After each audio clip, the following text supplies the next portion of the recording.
Assalamualaikum warahmatullahi wabarakatuh. Alhamdulillah. Alhamdulillahi rabbil alamin. Wabihi nasta'inu ala umuri dunya waddin. Wassalatu wassalamu ala ashrafil anbiya'i wal mursalin Sayyidina wa maulana Muhammadin wa ala alihi wa ashabihi ajma'in, amma ba'd. Anak-anakku yang dirahmati Allah, ustaz dan ustazah, serta Bapak, Ibu, Ayah, Bunda yang kami hormati, syukur alhamdulillah hari ini kita bisa berjumpa lagi di Ramadan yang ke-28 ini. Semoga semua amal ibadah kita, semua rangkaian ibadah di bulan Ramadan 1442 Hijriah ini Allah terima, Allah catat sebagai amal yang memenuhi syarat, amal yang sesuai dengan syariat, sesuai dengan tuntunan, dan amal yang dilaksanakan dengan penuh keikhlasan. Anak-anakku serta kaum muslimin rahimakumullah,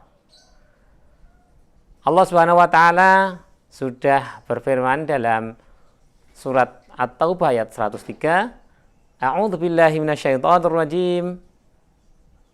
Khudh min amwalihim shadaqatan tutahhiruhum wa tuzakkihim biha wa shalli 'alaihim inna salataka sakanul lahum wallahu sami'un 'alim.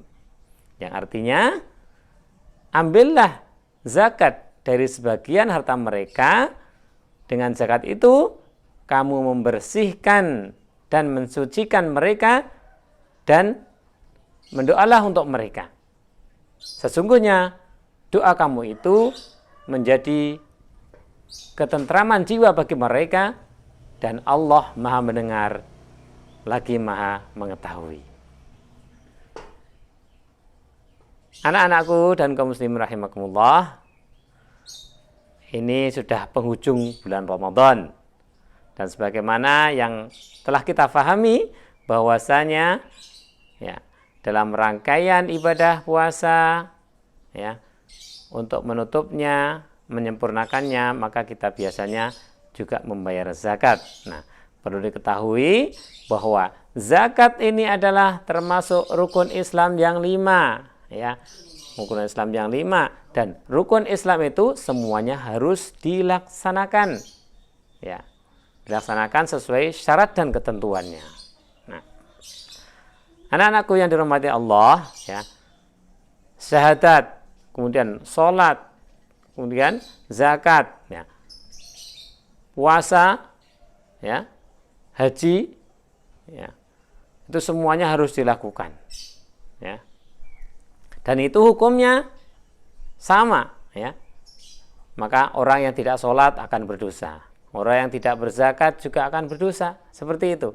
Akan tetapi ternyata sebagian dari kita memahaminya, zakat itu hanya pada saat menjelang Idul Fitri saja. Nah, sekarang mari kita bersama-sama untuk mempelajari sesungguhnya zakat itu ketentuannya seperti apa, gitu ya.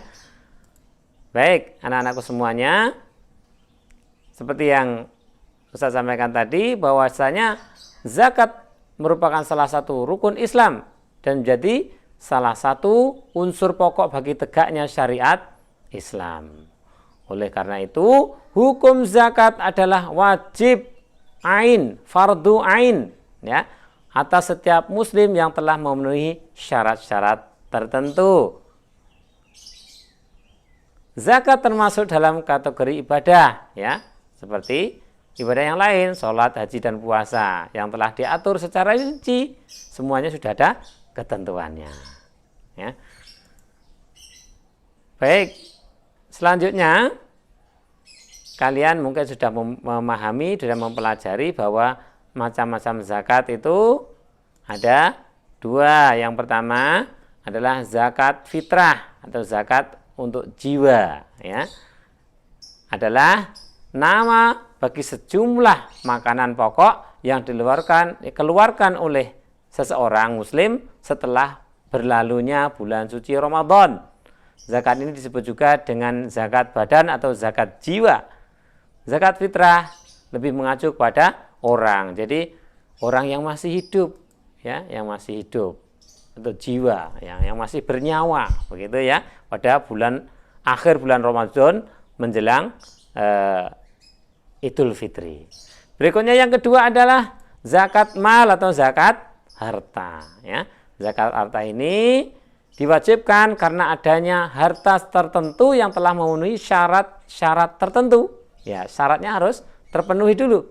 Dengan kata lain, zakat mal lebih menitik beratkan kepada hartanya, bukan pada pemiliknya, gitu ya. Dan dari segi macamnya, zakat mal ini dapat dikategorikan menjadi beberapa kategori, ya, seperti zakat emas dan perak, zakat perdagangan dan perusahaan, zakat hasil pertanian, zakat hasil perkebunan, zakat hasil perikanan, zakat pertambangan, zakat hasil peternakan, dan zakat pendapatan jasa, ya, serta ada lagi zakat rikas, ya, gitu ya. Nah, syarat kekayaan yang wajib dizakati, ya, ini harus memenuhi syarat, ya, kalau namanya zakat mal itu, ya. Syarat hartanya, satu, milkutam, ya, milkutam itu adalah milik penuh. Jadi hartanya betul-betul miliknya, ya, bukan harta yang masih ini kredit misalkan, ya, atau digadaikan, itu tidak, ya. Nah, kemudian berkembang itu maksudnya mendapatkan hasil, gitu ya, bukan harta yang tidak berkembang sama sekali, ya. Cukup nisabnya, ada ukurannya, ukuran minimalnya, gitu ya. Dan berikutnya adalah lebih dari kebutuhan pokok dan bebas dari hutang serta sudah memenuhi masa 1 tahun. Itu kalau zakat mal, ya. Berikutnya, anak-anakku, tidak semua orang itu wajib mengeluarkan zakat, ya. Maka syarat wajib yang mengeluarkan zakat itu adalah, yang pertama adalah Islam, ya. Non muslim enggak wajib mengeluarkan zakat, ya. Berikutnya adalah merdeka. Merdeka itu bukan hamba sahaya, ya. Selanjutnya balik itu sudah dewasa, ya, sudah mukallaf, ya, mendapatkan beban syariat, harus melaksanakan kewajiban-kewajiban dan meninggalkan larangan. Berikutnya berakal. Nah, orang gila tidak perlu untuk berzakat, ya. Selanjutnya sampai nisab. Ini yang tadi zakat mal, harus hartanya itu sudah memenuhi jumlah tertentu, gitu ya. Berikutnya, anak-anak, bahwa setiap syariat yang Allah berikan kepada manusia, kewajiban dan lain sebagainya itu ada tujuannya, ada hikmahnya di balik semuanya itu. Tujuan zakat yang pertama adalah untuk menghindarkan muzaki dari sifat kikir. Muzaki itu adalah orang yang membayarkan untuk mengeluarkan zakat, ya. Jangan sampai kikir, gitu ya. Selanjutnya ada harmonisasi hubungan antara orang kaya dan orang miskin. Kemudian membersihkan harta, ya, menumbuhkan keberkatan pada harta yang dizakati, gitu ya. Nah, anak-anak semuanya, dari zakat itu maka kita harus membaginya menjadi 8 asnaf, ya, 8, ya. A'udzubillahi minasyaitonirrajim. Bismillahirrahmanirrahim.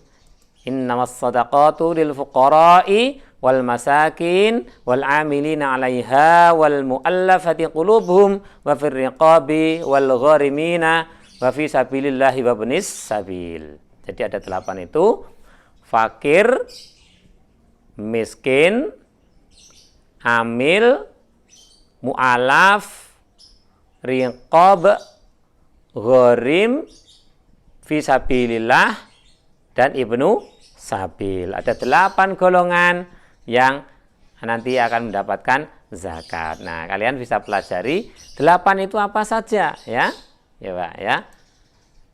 Nah, anak-anakku semuanya, berapa zakat, ya, terutama zakat fitrah yang harus kita keluarkan? Maka para ulama, ya, yang terbaru ini memutuskan ya dalam sidang beliau, disepakati bahwasanya sekarang ini adalah 3 kg beras. Maka ketika kita makan dengan beras kualitas bagus, maka ya kualitas bagus itulah yang harus kita keluarkan untuk zakat. Ya, kualitas premium, maka ya harus premium itu.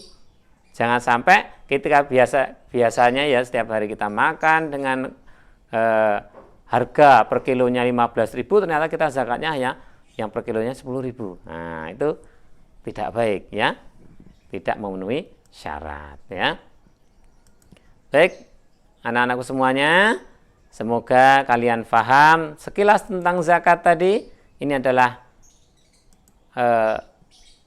wujud dari cinta kita kepada Allah ya, bukti dari keimanan kita kepada Allah.